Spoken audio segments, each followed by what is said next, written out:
The village of Nandiri was small and quiet, surrounded by green hills and tall palm trees. Every morning, Zuri woke before the sun rose. She swept the compound, fetched water, and prepared food for her husband, Kwame. The two had been married for many years, and though they worked hard and shared laughter, one thing was missing: a child. Zuri loved children deeply. She often watched the village children playing near the well, their laughter echoing through the air. Sometimes she smiled at them, but inside her heart ached. At night, she and Kwame sat outside their hut under the stars. He would take her hand and say softly, "The ancestors will bless us one day, my love." She nodded, but tears often filled her eyes when he turned away. They had tried everything. Zuri had visited healers in 3 different villages. She had drunk bitter herbs, prayed at sacred trees, and even made offerings of food at the shrine, but nothing changed. The women in the market whispered behind her back. Some said she was cursed. Others said the gods had closed her womb. Zuri tried to ignore them, but every word cut deep. One evening, when the moon was high and the air was still, Zuri sat alone near the well. She had finished her chores, but her heart felt heavy. She looked into the water, watching her reflection ripple and blur. "Why can't I be a mother?" she whispered. "Have I not been kind? Have I not prayed enough?" Her tears fell into the well, and for a moment, it seemed like the water shimmered faintly. Just then she heard footsteps behind her. Turning around, she saw an old woman leaning on a walking stick. The woman's face was wrinkled like dried fruit, but her eyes were bright and calm. "Why do you cry by the well, child?" the old woman asked. Zuri hesitated, then wiped her face. "I want a child," she said quietly. "But no matter what I do, the gods stay silent." The old woman nodded slowly.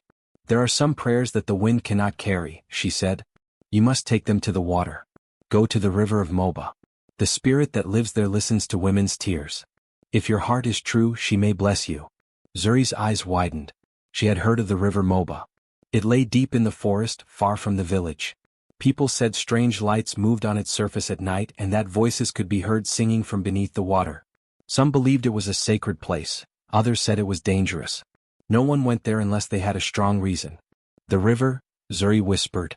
"But they say it belongs to spirits." The old woman smiled gently. "Everything belongs to spirits, my child. It is only fear that keeps us away. Go before the next moon. Carry an offering of sweetness, something that speaks of life, not death. Honey, flowers, or milk. The river listens best when the heart is clean." Zuri looked at her with new hope. "Who are you, grandmother?" she asked softly. But the old woman only turned and walked away, her steps slow and quiet, until she disappeared into the mist. That night, Zuri told Kwame what had happened. He frowned. "The river of Moba," he said. "No one goes there anymore. It's too far and the spirits there are not like us. What if something happens to you?" Zuri touched his hand gently. "Kwame, I have tried everything else. If the river is my last hope, I will go. I must try." Kwame looked into her eyes and saw the determination burning there. He knew her heart had already chosen. After a long silence, he nodded. "Then go, my love. But promise me you will be careful. Promise you will return." The next morning, Zuri began to prepare. She woke before dawn and cleaned the house. She gathered honey in a clay pot, picked fresh flowers from the garden, and wrapped a white cloth around her waist, the color of purity. The whole time her heart beat fast with both fear and hope. Before she left, she went to her mother's grave at the edge of the village. She knelt beside it and whispered, "Mama, guide my steps. If the spirit of the river can give me a child, let her see my heart is true." Then she stood and walked toward the forest path. The sun was high by the time she reached the edge of the woods. The air was warm and smelled of earth and leaves. As she walked, she heard the distant sound of water, soft, steady like a song. She followed it, her bare feet brushing the grass. The forest grew thicker, but she did not stop. Her fear melted into determination.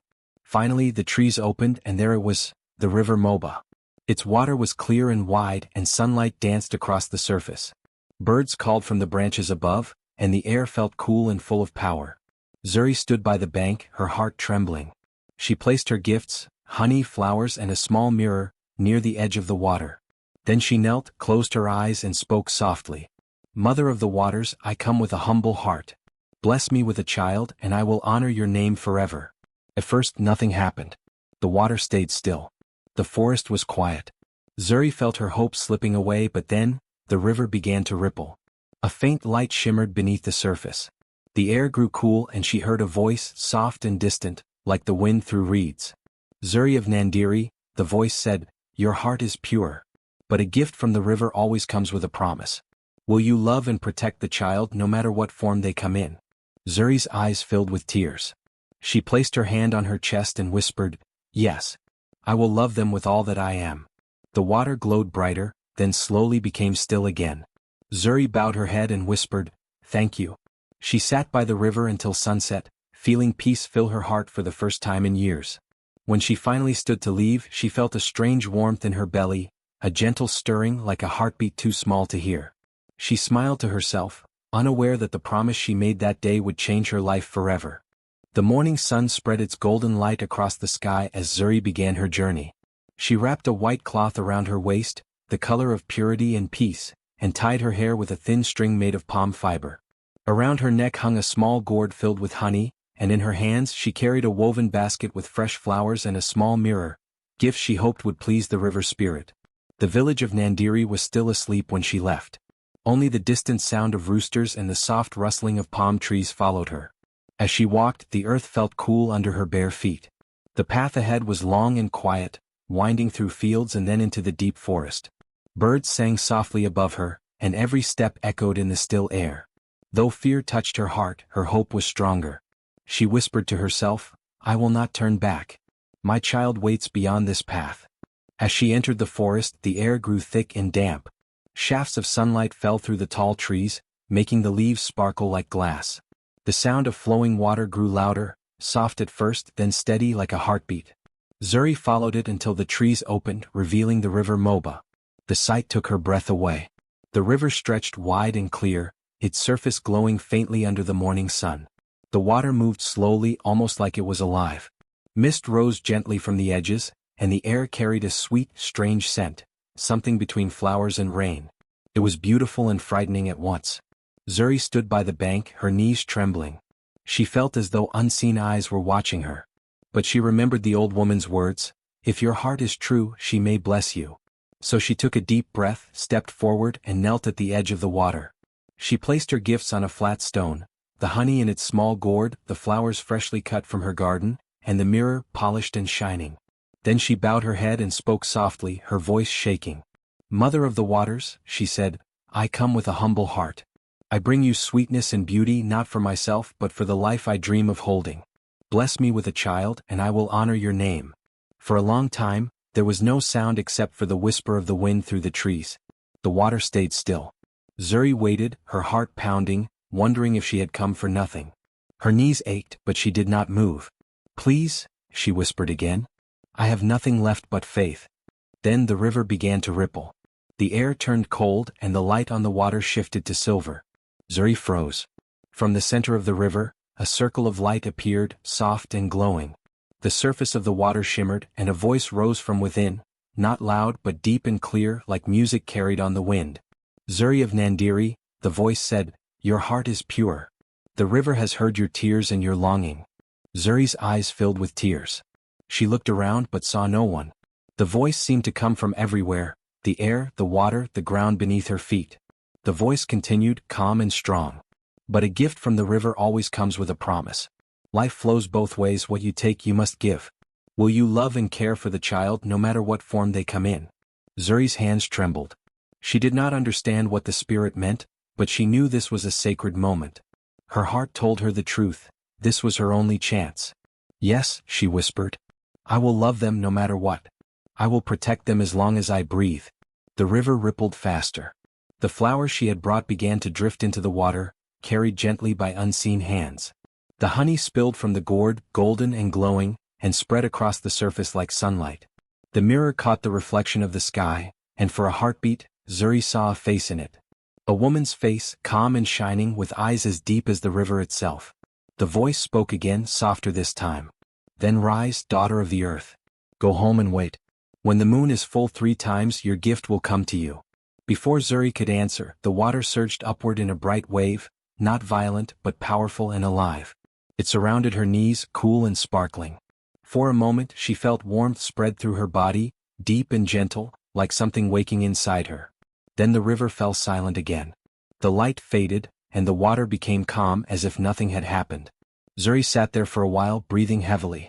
Her hands shook and her heart raced, but there was no fear left in her, only peace. She touched her stomach without knowing why. The warmth was still there, soft and steady, like a small heartbeat hidden within her. She whispered, "Thank you, Mother of the Waters," and bowed deeply to the river.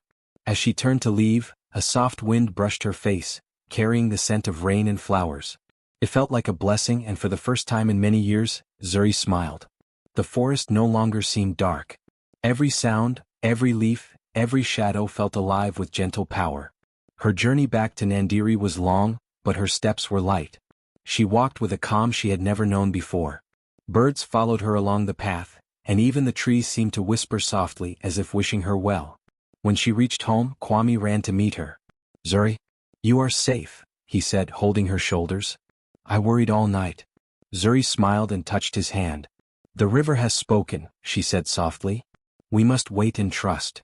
Kwame looked into her eyes and saw something new there, a quiet light, a hope that glowed brighter than words. He nodded and pulled her close. That night, they prayed together by the fire, and when they went to sleep, the sound of rain began to fall softly on their roof, the first rain in weeks. Zuri closed her eyes and felt peace spread through her heart. Deep inside her, something had changed. She didn't know yet what would come, but she knew the river had heard her. The promise was made. The story of her blessing had just begun. When the rains came again and the moon had turned full 3 times, Zuri began to feel a strange warmth in her body. At first she thought it was the sun or the long hours of work in the fields. But soon she noticed the gentle fluttering inside her, like a bird's wings brushing softly against her heart. Her hands went to her belly and her eyes filled with tears. She smiled, whispering to herself, "The river kept its promise." Kwame noticed the glow on her face and the quiet joy in her steps. One evening, as they sat outside their hut watching the sunset, Zuri took his hand and placed it gently on her stomach. "Kwame," she said, her voice trembling with happiness, "we will have a child." For a moment, Kwame didn't speak. Then his eyes widened with disbelief and joy. He laughed and lifted her in his arms. "The ancestors have heard us. Zuri, our prayers have been answered." When word spread through Nandiri, the whole village celebrated. Women danced around the fire, singing songs of blessing. The old healer, Nana Ofe, came to bless Zuri's home with herbs and incense, saying, "The gods have remembered you, child. Your womb has become a garden once more." Months passed and Zuri's belly grew round. Every morning she would walk to the riverbank, sit beneath a tree and thank the water for its gift. She could still hear the faint echo of the river spirit's voice whenever the wind blew across the surface. Sometimes she would feel the baby move inside her belly whenever she sat near the water, gentle ripples beneath her skin, like the river dancing within her. Kwame became even more caring than before. He built a small stool for her to rest on when she worked, and every evening he brought her fruits and milk. The two of them spent their nights talking softly, dreaming of the future.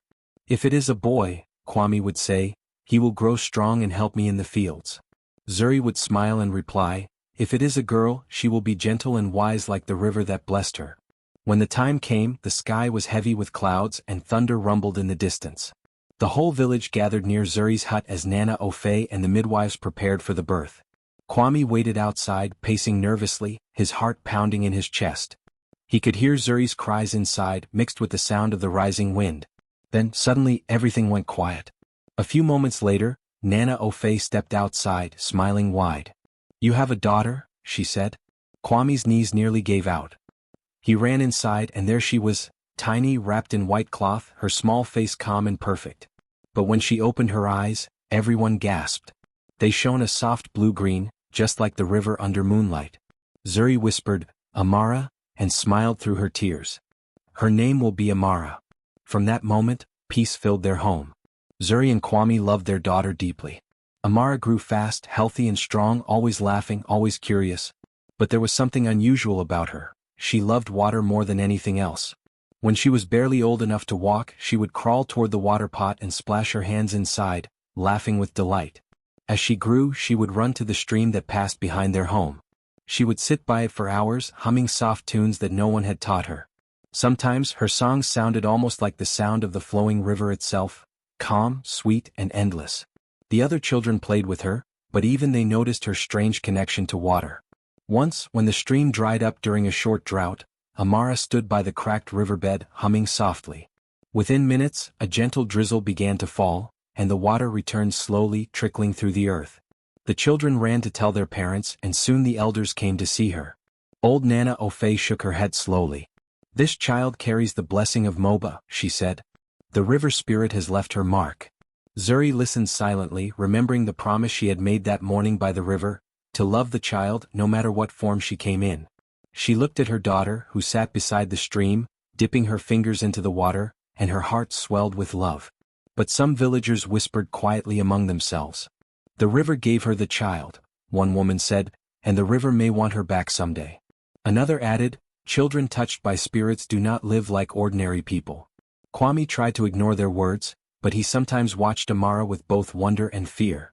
Once, he found her standing knee-deep in the river, talking softly as though someone was there with her.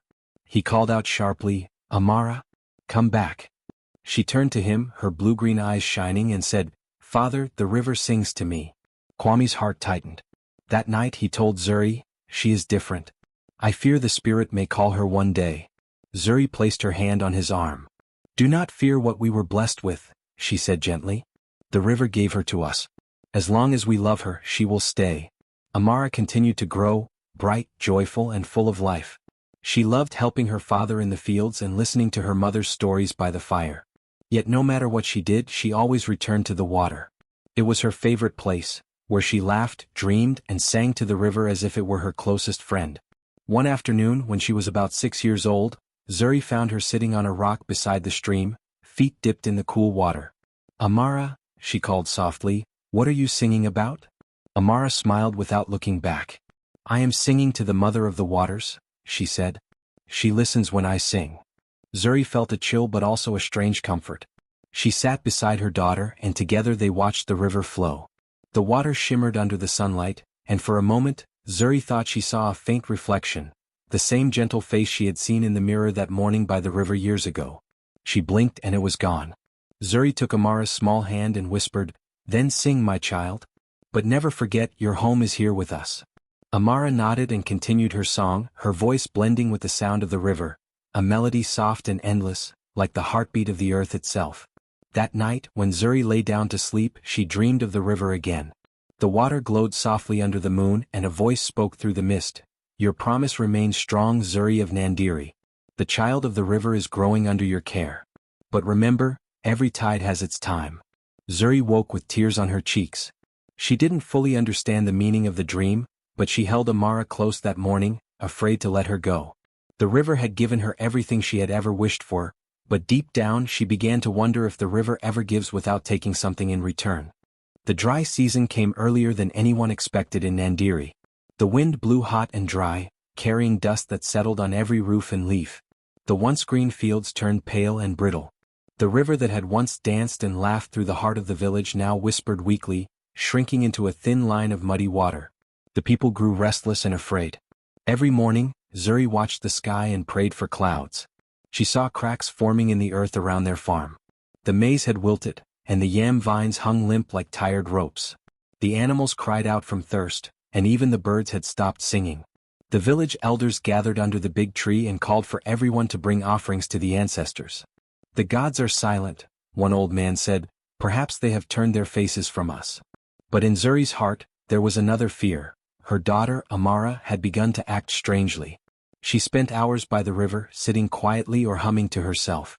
Her songs had changed, they were no longer light and playful. They were deep, slow, and full of sadness, like the river's own song. "Amara," Zuri said one afternoon when she found her sitting near the water, "come home, child. The sun is too hot today. You will fall sick." Amara looked up with her soft river-colored eyes and smiled faintly. "I am not hot, Mama," she said gently. "The river keeps me cool." Zuri frowned. "The river is dry, my child. It can give you nothing now." But Amara shook her head. "The river is only sleeping, Mama. It is waiting to wake up." Zuri felt a chill despite the heat. That night, she told Kwame what she had seen. He sat quietly, his brow furrowed. "Maybe we should not let her go there anymore," he said. "This drought is strange and she is different. The people already whisper." But Zuri couldn't bring herself to forbid Amara. Deep down, she knew that the river and her daughter were tied together in ways she could never fully understand. Days passed and the drought worsened. The wells began to dry and the cattle grew thin. People came to Zuri's home with desperate eyes. "You were blessed by the river once," they said. "Ask it to bless us again." Zuri shook her head, frightened. "I cannot command the river," she said softly. "No one can." But Amara stood behind her, listening. That evening, as the sun bled red across the dry sky, she walked quietly to the edge of the river. The air was heavy and still. She stood barefoot on the cracked earth, her white dress brushing against her legs. Then she began to sing. Her voice was low at first, like the hum of distant thunder. The song rose and fell in gentle waves, carrying words no one else could understand. Zuri, who had followed her in secret, froze behind a tree and watched in awe. The river, that thin, dying stream, began to stir. Ripples spread across its surface, then small bubbles rose from the mud. Slowly the water began to rise. Zuri gasped softly, pressing her hand to her mouth. The sound of rushing filled the air. The river widened, swelling with life, flowing stronger and stronger until it glittered again under the fading light. Fish leapt, reeds swayed, and frogs croaked joyfully as if waking from a long sleep. Amara turned then, her eyes glowing faintly like the reflection of stars in water. "Mama," she said, smiling softly, "the river never forgets its children." Zuri ran forward and grabbed her, pulling her into her arms. Her body felt cool like water. "Amara," she whispered, trembling, "what did you do?" "The river was thirsty, Mama," the child said simply. "I just reminded it how to flow." That night, the sound of rushing water filled the whole village. People came out of their homes and stared in disbelief. The river had returned, wide and full, shining under the moonlight. Children cheered and elders wept with relief. "The gods have forgiven us," they cried. "The drought is over." Kwame held Zuri close, his voice shaking. "Zuri, it's her, isn't it?" Zuri nodded slowly. "The river listens to her," she whispered. "She is part of it." When they went to find Amara, she was sitting by the riverbank, her feet in the water, singing softly. Her hair moved with the wind, and her reflection shimmered beside her like another child made of light. That night, Zuri dreamed again. In her dream, the air was filled with mist, and the river glowed like silver silk. From its center rose the spirit she had seen years before, tall, graceful, and bright as moonlight. The spirit's voice was calm and deep like the sound of flowing water. "Zuri of Nandiri," the voice said, "do not fear. The child you were given carries my blessing. She is the bridge between land and water. Through her, life will always return." Zuri bowed her head in her dream and whispered, "Thank you, Mother of the Waters. But will she stay with us?" The spirit smiled faintly. "The river gives and the river watches. As long as love surrounds her, she will stay." When Zuri woke, her heart was full of peace. She went outside and there was Amara, still sleeping soundly beside her mat. Zuri knelt beside her, brushed her hair gently and whispered, "My child of the river, you have brought life to us all." In the morning, the people of Nandiri came to the river to celebrate. They sang songs and danced, calling Amara, the daughter of the waters. But Amara only smiled shyly and clung to her mother's hand. Zuri watched her daughter laugh among the people and thought of how far they had come, from the night of sorrow and prayer to this day of joy and blessing. She realized then that the river had not just given her a child, it had given the whole village hope. And whenever the dry winds returned and people feared the drought again, Amara would simply walk to the river, dip her small feet into the water and hum softly. The river would shimmer in response, reminding everyone that the bond between the waters and their daughter could never be broken. That night, as the moonlight touched the water, Zuri whispered her gratitude to the spirit once more, for her child, for her village, and for the lesson she had learned, that love, faith, and kindness could turn even the driest land into flowing life again. The years moved gently through Nandiri, and the river flowed with a new song, one that carried the laughter of a child and the whispers of an old promise. Amara grew into a young girl with bright eyes and a smile that warmed every heart. Wherever she went, the air seemed softer and the land greener. People began to call her the child of the river, for strange but beautiful things happened around her. If she walked through a dry field, rain would fall softly soon after. When she fetched water from a well, it never ran dry for days. The villagers said that her touch carried the blessing of the river spirit, the same one her mother had once prayed to in tears. Zuri often sat by the riverbank watching her daughter play. Sometimes Amara would hum the same songs she used to sing as a child, the melodies that once brought life back to the dying river. The water always rippled when she sang as if it was listening. Zuri would close her eyes and whisper, "Thank you, Mother of the Waters. You gave me more than I asked for." Amara grew into a kind and humble soul. She helped women draw water, played with children, and cared for the old. She never spoke about her gift, but everyone could feel it. When a drought came again one year, people didn't panic. They came to Zuri's home and waited for Amara to walk to the river. They knew she would. That afternoon, Amara stood on the river's edge, now grown but still with the same calm eyes that reflected the light of the water. The wind brushed her hair as she lifted her hands and whispered to the river. Slowly, the skies darkened and rain began to fall, soft at first, then stronger, washing away the dust from the leaves and roofs. People danced and clapped, shouting her name. Amara, the river's daughter. But Amara smiled shyly and said, "The river listens to all who come with clean hearts. I am only its child." Zuri, standing nearby, felt tears in her eyes. She remembered that night so many years ago, her desperate prayer, the glowing river, the soft voice asking if she would love her child no matter what form she came in. She had said yes without knowing the meaning of that promise. Now she understood. Kwame, her husband, was older now, his hair silvered, but his eyes still shone with pride as he looked at their daughter. "Zuri," he said softly, "you brought hope not just to our home but to the whole land." Zuri smiled. "No," she replied, "the river did. I only listened when it called." As Amara's name spread across the lands, people from faraway villages began to come to Nandiri. Some came with gifts of fruit and cloth, others with songs and dances. They wanted to see the girl who carried the blessing of water, to thank her and her mother.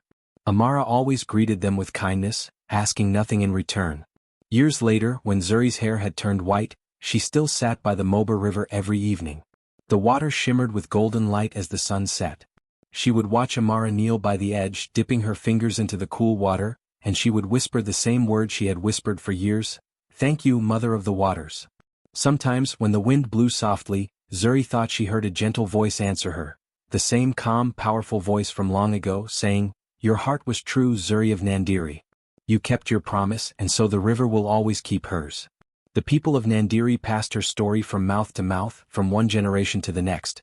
Mothers told their daughters about Zuri, the woman who walked to the river with nothing but faith and returned with a child of miracles. Children would sit by the water and listen to the elders speak of Amara, the girl whose laughter could call the rain and whose kindness healed hearts. Even after many years, the Moba River remained a sacred place. People came to pray there, women who longed for children, farmers who hoped for rain, and travelers seeking blessings. They left flowers, honey, and little mirrors on the water's edge, just as Zuri once did. And whenever the moonlight touched the river, it glowed faintly as if remembering. Zuri grew old surrounded by peace. She often sat by the river with Amara beside her, both quiet, both smiling. She no longer asked for anything, she only gave thanks. One evening, as the last light of day faded and the frogs began to sing, Amara turned to her mother and said, "Mama, do you ever wish you hadn't gone to the river that day?" Zuri laughed softly, her voice like the rustle of leaves. "No, my child," she said. "That was the day I truly began to live. The river did not just give me you, it gave me purpose and it gave our village hope." Amara leaned her head on her mother's shoulder, and together they watched the moon rise above the water. The ripples danced in silver circles, reflecting their faces, one aged and wise, the other young and radiant. From that night on, the people of Nandiri said that the river of Moba would never run dry again, for it carried not just water, but love, the love of a mother who dared to believe, and a child who became the river's gift to the world. And so the story of Zuri and Amara lived on, told beside fires, sung in songs, and carried by the flowing waters of Moba for generations to come.